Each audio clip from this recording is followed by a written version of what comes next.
Assalamualaikum warahmatullahi wabarakatuh. Selamat pagi Bapak Laiperi Sugianto. Selamat pagi juga teman-teman kelas manajemen keuangan yang saya hormati. Perkenalkan, nama saya Nana Sution. Saya perwakilan dari kelompok 1, yang mana kelompok 1 itu beranggotakan saya sendiri, terus ada Mbak Sofi Ristika Oktaviani, terus ada Mbak Wahyu Budi Handayani, terus ada Mbak Delia Sarigilano. Yang mana kelompok 1 ini kami akan mempresentasikan modul 2 yang berjudul Laporan Keuangan dan Analisis Keuangan. Untuk kegiatan belajar pertama yaitu laporan keuangan, arus kas, dan pajak.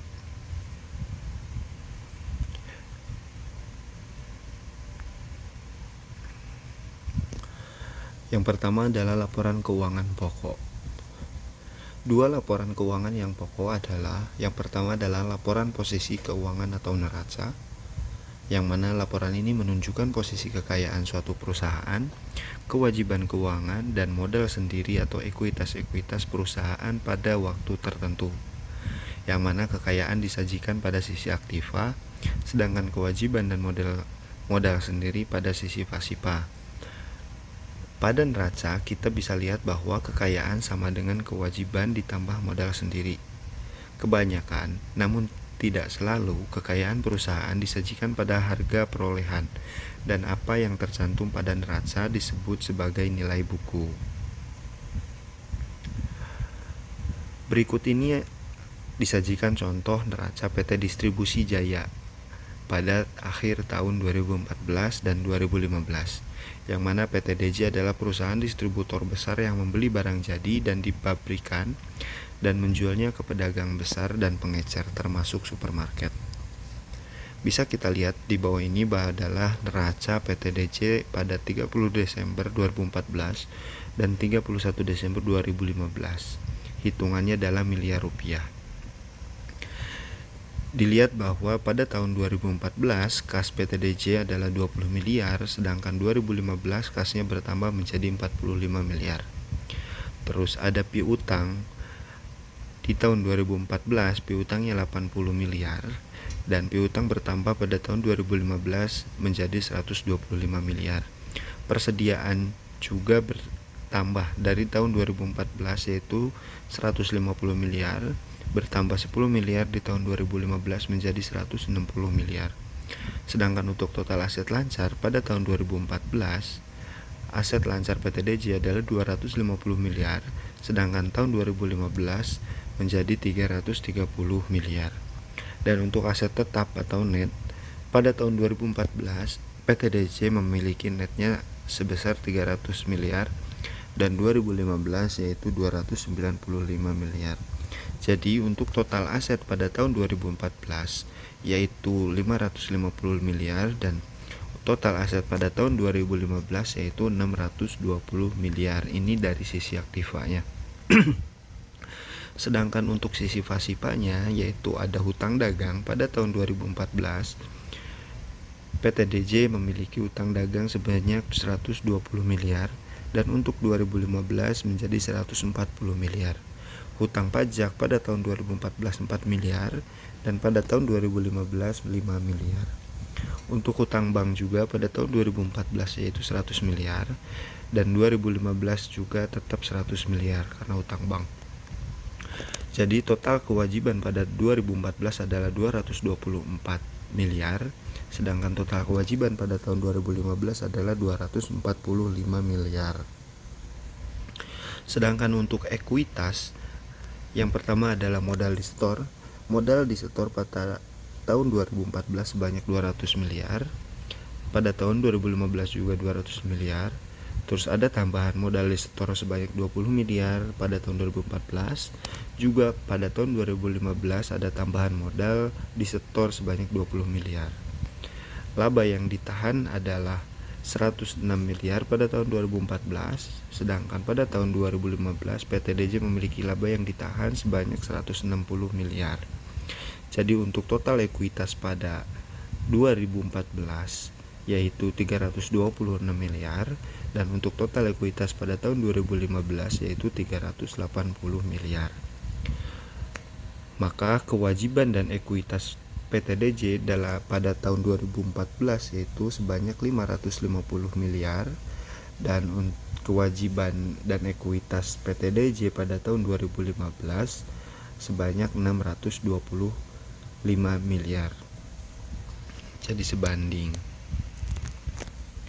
Nah, aset pada akhir tahun 2015 terdiri dari aset lancar sebesar 330 miliar yang tadi itu, yang di sisi aktiva, dan aset tetapnya itu 295 miliar, serta total asetnya sebesar 625 miliar kan. Oke, next slide. Yang kedua adalah laporan laba rugi.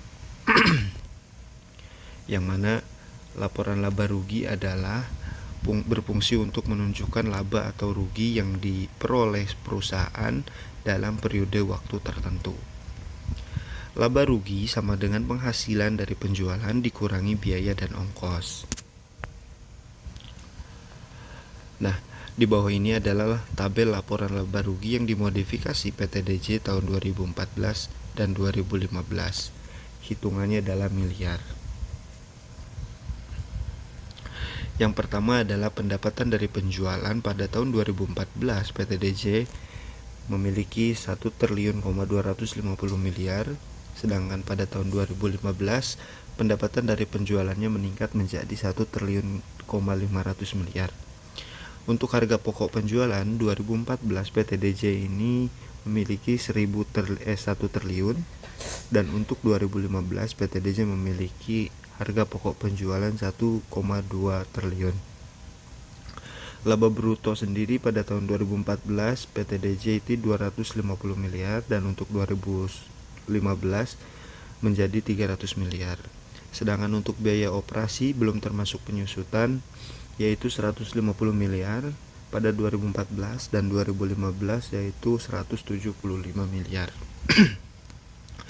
Dan untuk earning before interest, tax, depreciation and amortization atau EBITDA yaitu pada 2014 yaitu sebanyak 100 miliar, dan pada 2015 sebanyak 125 miliar. Untuk depresiasinya sendiri sama pada tahun 2014 yaitu 25 miliar, dan untuk 2015 juga masih 25 miliar. Untuk EBIT-nya atau laba operasi yaitu 75 miliar pada tahun 2014 dan 100 miliar pada tahun 2015. Untuk biaya bunganya tetap sama 12 miliar, dan untuk 2015 juga tetap 12 miliar karena hutang bank tersebut digunakan selama 1 tahun penuh. Jadi dikenakan 12%, dan 12% dari 100 miliar adalah 12 miliar. Terus earning before tax atau EBT atau laba sebelum pajak sebanyak 63 miliar pada tahun 2014, dan untuk 2015 sebanyak 88 miliar. Sedangkan untuk pajak penghasilannya sebanyak 25%. Pada tahun 2014 PT DJ mengeluarkan pajak penghasilan sebanyak 16 miliar, dan pada tahun 2015 mengeluarkan sebanyak 22 miliar. Dan untuk earning after tax atau laba setelah pajak, PT DJ memiliki laba 47 miliar setelah pajak pada tahun 2014 dan 66 miliar setelah pajak pada tahun 2015. Nah, untuk slide selanjutnya adalah penjelasan dari EBITDA PT DJ selama tahun 2015 sebesar 125 miliar. Apabila dikurangi dengan beban depresiasi perusahaan, yang mana perusahaan tidak mempunyai beban amortisasi sebesar 25 miliar, maka laba operasi yang disingkat dengan EBIT tadi itu sebesar 100 miliar untuk penjelasan dari EBITDA itu. Setelah dikurangi dengan beban bunga sebesar 12 miliar, maka laba sebelum pajak adalah sebesar 88 miliar. Dan dengan membayar pajak sebesar 22 miliar, tarif pajak yang ditanggung perusahaan sebesar 25% itu tadi, maka laba setelah pajak adalah sebesar 66 miliar. Jadi laba operasi yang pertama itu kita lihat tadi dari laporan laba ruginya, laba operasi PT DJ itu 100 miliar kan. Nah, dikurangi 12 miliar, maka laba sebelum pajaknya itu adalah 88 miliar. 12 miliar itu dari mana? Yaitu biaya bunga tadi. Dan dengan membayar pajak sebesar 22 miliar, yaitu 88 miliar dikurangi 25 atau dibagi 25%, yaitu 22 miliar, maka laba setelah pajaknya itu sebesar 66 miliar pada tahun 2015. Nah, selain dua laporan keuangan tadi, yaitu neraca sama laporan laba rugi, laporan keuangan yang lain yang dilaporkan oleh perusahaan adalah laporan arus kas, yang mana laporan ini menjelaskan dari mana sumber kas dan digunakan untuk apa saja kas tersebut. Kalau kita bandingkan neraca pada akhir tahun 2014 dan 2015, maka tampak bahwa kas meningkat dari 20 miliar menjadi 45 miliar atau meningkat sebesar 25 miliar. Dan laporan kas arus kas inilah yang menjelaskan dari mana penambahan kas tersebut. Nah, selanjutnya adalah laporan kas PT DJ 2015. Yang mana pada tahun 2015 kas dari operasi PT DJ yaitu ada laba setelah pajak sebanyak 66 miliar, terus depresiasinya yang tadi ada di neraca juga sebanyak 25 miliar, terus penambahan hutang dagangnya 20 miliar, penambahan hutang pajaknya 1 miliar, dikurangi penambahan piutangnya 45 miliar, terus penambahan persediaannya 10 miliar. Jadi dari laba setelah pajak itu di total sama depresiasi ditambah penambahan hutang dagang juga ditambah penambahan hutang pajak dikurangi penambahan piutang 45 miliar, terus penambahan persediaan juga 10 miliar. Jadi total kas dan dari operasi PT DJ 2015 yaitu sebanyak 57 miliar. Nah, si 57 miliarnya itu ada PT DJ melakukan penambahan aset tetap 20 miliar. Jadi 57 dikurangi 20 miliar. Berarti kasnya sisanya 37 miliar tuh. Kas dari kegiatan pendanaannya adalah penambahan hutang banknya tidak ada, terus pembagian dividennya 12 miliar.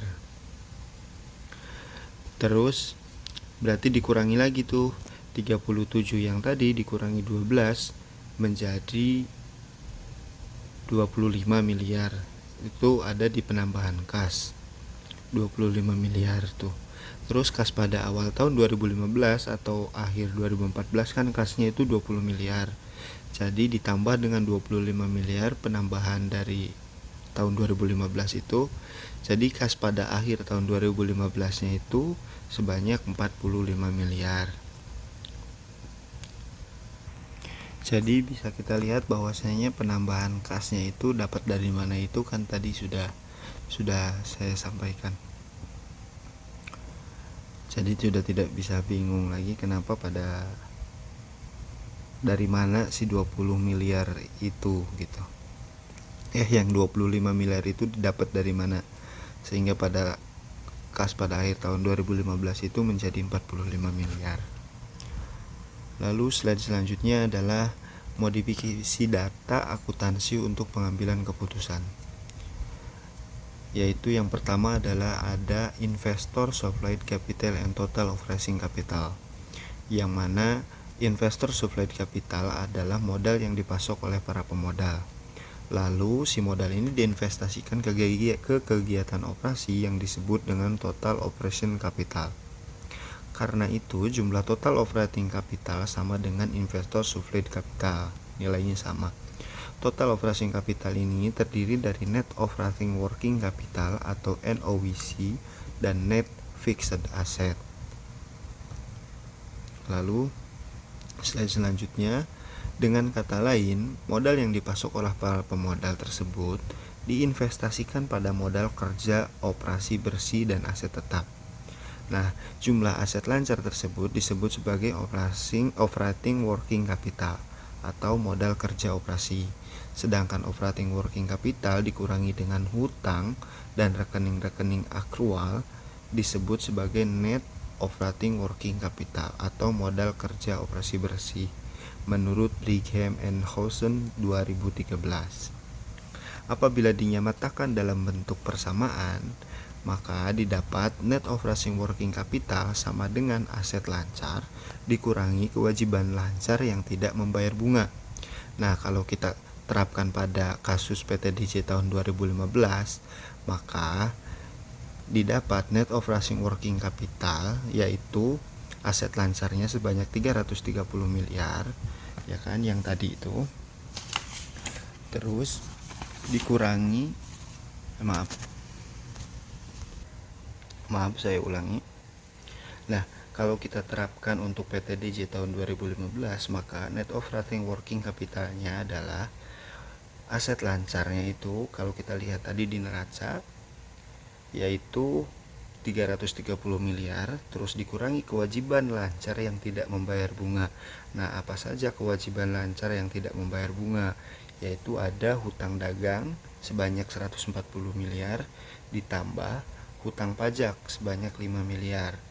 Nah, jadi 330 miliar dikurangi 135 miliar, dikurangi 145 miliar, maka didapat net operating working capitalnya adalah 185 miliar. Nah, selanjutnya dari neraca pada tahun 2015 yang tadi saya sampaikan di awal, diketahui bahwa aset tetap atau neto atau net fixed asset NFA sama dengan 295 miliar kan pada tahun 2015 tuh. Maka dari itu total operating capitalnya sama dengan net operating working capital ditambah net fixed asset. Untuk kasus PTDJ kita masukkan total operating capital yang tadi itu net operating working capitalnya NOWC-nya adalah yang tadi 185 miliar ditambah net fixed asset atau aset tetap pada tahun 2015 adalah 295 miliar. Maka total operasi kapitalnya adalah 480 miliar. Nah, sedangkan pada tahun 2014 adalah total operasi kapitalnya adalah net NOWC-nya adalah 126 miliar ditambah 300 miliar sama dengan 426 miliar. Nah, mungkin teman-teman juga bingung total operasi kapitalnya NOWC PTDJ pada tahun 2014 kenapa 126 miliar, dari mana 126 miliar itu.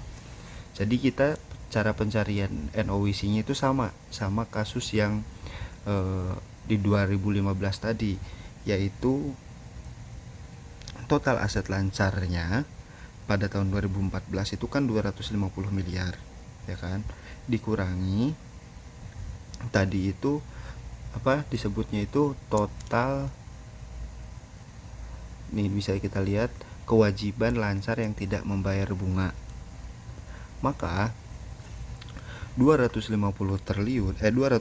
miliar aset lancar pada tahun 2014 dikurangi kewajiban yang tanpa membayar bunganya itu hutang dagangnya 120 miliar ditambah hutang bank atau hutang pajak 4 miliar. Jadi aset lancar pada tahun 2014 dikurangi 124 kewajiban yang tidak menggunakan bunga, maka didapat NOWC PTDJ pada tahun 2014 yaitu 126 miliar ditambah 300 miliar untuk net fixed asetnya. Karena aset tetap pada tahun 2014 untuk PTDJ adalah 300 miliar. Bisa teman-teman lihat di neraca. Maka total operating capital untuk 2014 yaitu sebanyak 426 miliar. Dengan demikian, pada tahun 2015 PTDJ mengalami peningkatan total operating capitalnya. Hal ini mengindikasikan bahwa perusahaan mengalami pertumbuhan kegiatan pada tahun 2015. Lalu slide selanjutnya adalah Net Operating Profit After Tax atau disingkat dengan NOPAT, yang mana NOPAT adalah laba yang diperoleh dari operasi perusahaan setelah dikurangi pajak penghasilan.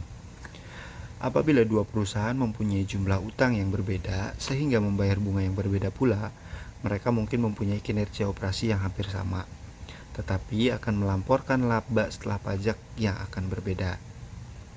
Perusahaan yang mempunyai utang yang lebih besar akan melaporkan laba setelah pajak yang lebih kecil, karena membayar bunga yang lebih banyak. Oleh karena itu, untuk membandingkan kinerja operasi yang lebih baik untuk mengukur kinerja manajemen, dipergunakan Net Operating Profit After Tax atau NOPAT menurut Brigham and Houston pada tahun 2013. NOPAT menunjukkan laba yang diperoleh oleh suatu perusahaan apabila perusahaan tersebut tidak menggunakan utang dan atau tidak memiliki non-operating asset. NOPAT didefinisikan sebagai NOPAT sama dengan EBIT. EBIT itu tadi itu laba operasi, ya kan, dikali 1 dikurangi tarif pajak penghasilan. Dengan menggunakan contoh PTDJ untuk 2015, maka NOPAT-nya adalah 100 miliar dikali 1 dikurangi 0,25 dibagi sama dengan 75 miliar untuk tahun 2014. Dan NOPAT sama dengan 75 dikali 1 dikurangi 0,25 sama dengan 56,25 miliar. Ini pada tahun 2015. Tampak bahwa kemampuan perusahaan menghasilkan laba operasi menjadi lebih baik pada tahun 2015 apabila dibandingkan dengan 2014. Maaf, salah sampaikan tadi. Jadi NOPAT yang pertama itu yang 75 miliar itu untuk 2015, dan untuk 2014 NOPAT-nya itu sebanyak 56,25 miliar. Lalu selanjutnya adalah Free Cash Flow atau VCV, yang atau artinya adalah arus kas bebas. Disingkat PCV karena istilah ini menunjukkan arus kas yang tersedia untuk didistribusikan kepada para pemodal, baik pemegang saham maupun kreditur. Setelah perusahaan melakukan investasi pada tambahan aktiva tetap dan peningkatan modal kerja yang diperlukan untuk mempertahankan pertumbuhan perusahaan. Misalnya, depresiasi memang dimaksudkan untuk mengganti aset tetap yang nantinya usang dengan aset tetap baru. Tetapi apabila perusahaan mengalami pertumbuhan, maka mungkin dana dari depresiasi saja tidak cukup untuk membeli tambahan aset tetap yang baru. Demikian juga apabila perusahaan mengalami pertumbuhan, maka modal kerja yang diperlukan akan menjadi lebih besar juga. Hal ini berarti dana yang diperoleh dari operasi akan dipakai sebagian untuk penambahan aset tetap dan penambahan modal kerja. Untuk menghitung free cash flow atau VCP dapat dilakukan dengan dua cara.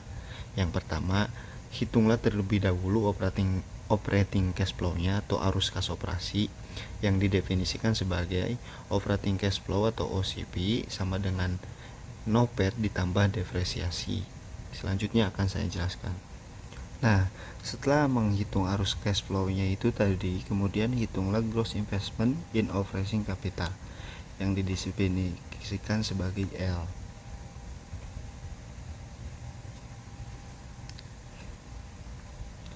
Gross investment in operating capital sama dengan net investment in operating capital ditambah depresiasi. Dan PCP atau PCP free cash flow sama dengan operating cash flow dikurangi gross investment in operating capital, yang juga bisa dinyatakan sebagai PCP sama dengan NOPAT plus depresiasi dikurangi investasi pada NVE plus depresiasi dikurangi investasi pada NOWC, atau juga bisa dinyatakan sebagai FCP sama dengan NOPAT dikurangi investasi pada NVE dikurangi investasi pada NOWC sama dengan NOPAT dikurangi investasi bersih pada operating capital.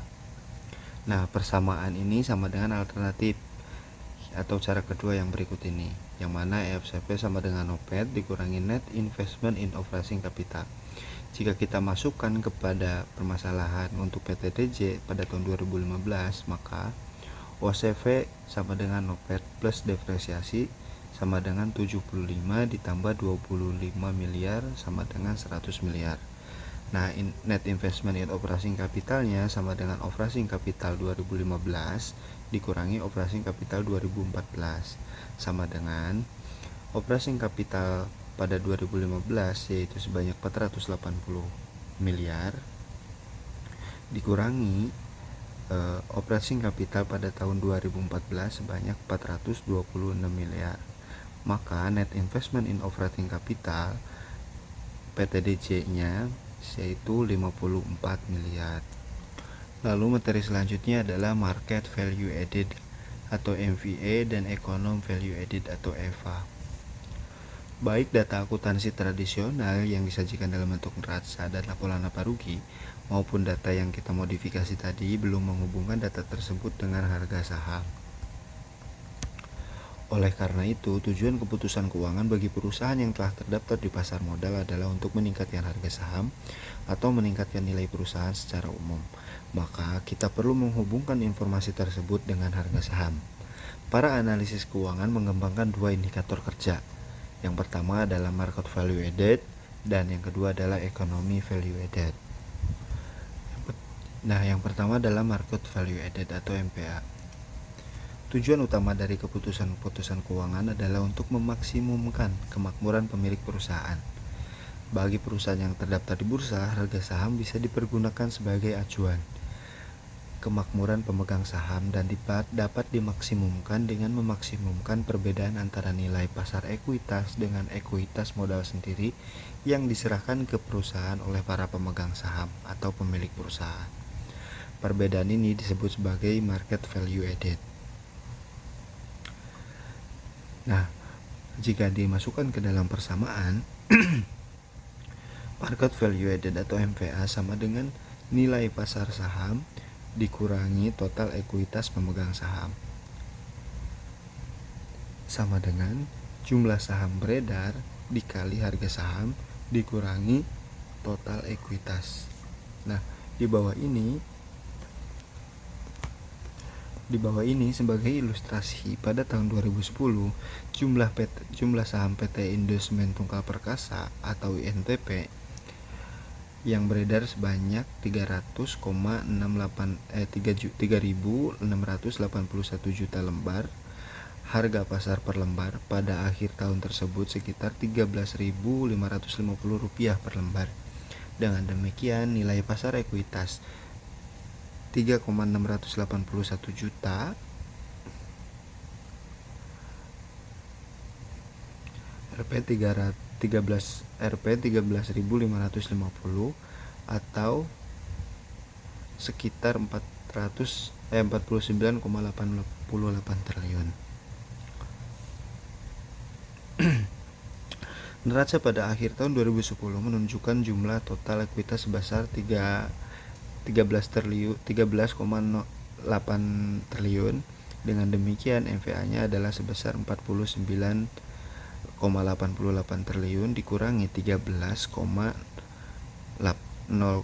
triliun, 08 sama dengan 36 triliun, 80. MPA Bank BCA dengan kode BBCA dan INTP tersebut disajikan pada tabel yang akan di bawah ini. Nih. MPA perusahaan INTP dan BBCA pada akhir tahun 2015. Jumlah saham yang beredar untuk INTP yaitu sebanyak 3.681 juta lembar dan untuk BCA sebanyak 24.655 juta lembar. Harga saham per lembarnya yaitu Rp13.550 dan untuk BCA yaitu Rp5.650. Nilai pasar ekuitas INTP yaitu 49,88 triliun, sedangkan untuk BCA yaitu 139,30 triliun. Nilai bukunya yaitu sebanyak 13,8 triliun, sedangkan untuk BCA nilai bukunya sebesar 34,11 triliun. MPA-nya sendiri 36 triliun, 80, dan untuk BCA 105,19 triliun. Nah, yang mana tabel tersebut menunjukkan bahwa MPA yang dihasilkan berlipat kali dari nilai buku ekuitasnya. Hal tersebut mengidentifikasikan bahwa manajemen perusahaan mampu memberikan tambahan kemakmuran dari dana yang ditempatkan oleh pemilik perusahaan. Terus selanjutnya yang kedua adalah economic value added. Perbedaan antara MPA dan EPA yakni MPA menilai tambahan kemakmuran para pemilik perusahaan sejak perusahaan didirikan, sedangkan EPA menilai efektivitas manajerial suatu perusahaan untuk suatu tahun tertentu. Rumus EPA adalah EPA sama dengan NOPAT dikurangi biaya modal setelah pajak dalam rupiah untuk operasi, sedangkan lalu EPA juga sama dengan EBIT dikali 1 dikurangi tarif pajak dikurangi operating capital dikali biaya modal perusahaan setelah pajak. EPA menunjukkan ukuran sejauh mana perusahaan telah menambah nilai terhadap para pemilik perusahaan pada 1 tahun. Dengan kata lain, apabila manajemen memutuskan diri pada EPA, maka mereka akan mengambil keputusan-keputusan keuangan yang konsisten dengan tujuan memaksimumkan kemakmuran pemilik perusahaan. Perhitungan MPA untuk PT DJ karena harga saham per lembar pada akhir tahun 2015 sebesar Rp285 dengan jumlah lembar saham yang diterbitkan sebesar 2 miliar lembar, dan EPA misalnya biaya modal perusahaan setelah pajaknya adalah 13,75% untuk PT DJ pada tahun 2015 adalah sebagai berikut. Untuk menghitung MPA-nya terlebih dahulu, harga saham per lembarnya adalah 285 miliar. Jumlah lembar saham yang beredar adalah sebanyak 2 miliar. Nilai pasar sahamnya sebanyak 570 miliar. Nilai buku ekuitasnya sebanyak 480 miliar. Nah, MPA-nya itu nilai pasar dikurangi nilai buku. Nilai pasarnya itu 570 miliar dikurangi nilai buku 480 miliar sama dengan 90 miliar MPA-nya. Dan untuk perhitungan EPA, EBIT-nya itu 100 miliar yang tadi di awal.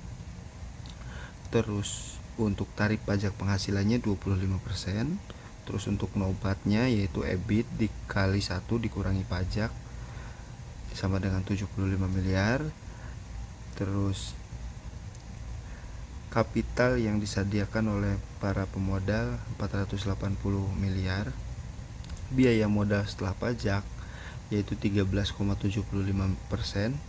Terus biaya modal dalam rupiah yaitu sebanyak 66 miliar. Maka EPA-nya adalah NOPAT dikurangi biaya modal. Dan NOPAT yang tadi untuk PT DC pada tahun 2015 yang sudah saya sampaikan di awal adalah sebesar 66 miliar dikurangi biaya modalnya 9 dikurangi biaya modal, maka EPA-nya adalah 9 miliar. Nah, dari mana 9 miliar itu? Nah, 9 miliar itu kan dari NOPAT dikurangi biaya modal. Nah, NOPAT-nya itu kan 75 miliar. Terus biaya modalnya yaitu sebanyak 66 miliar. Jadi 75 miliar dikurangi 66 miliar sebanyak hasilnya adalah 9 miliar. Oke, sekian kegiatan belajar pertama yang bisa saya sampaikan. Mohon maaf masih banyak kesalahan ataupun kekeliruan yang saya sampaikan dalam presentasi ini. Juga mohon maaf untuk teman-teman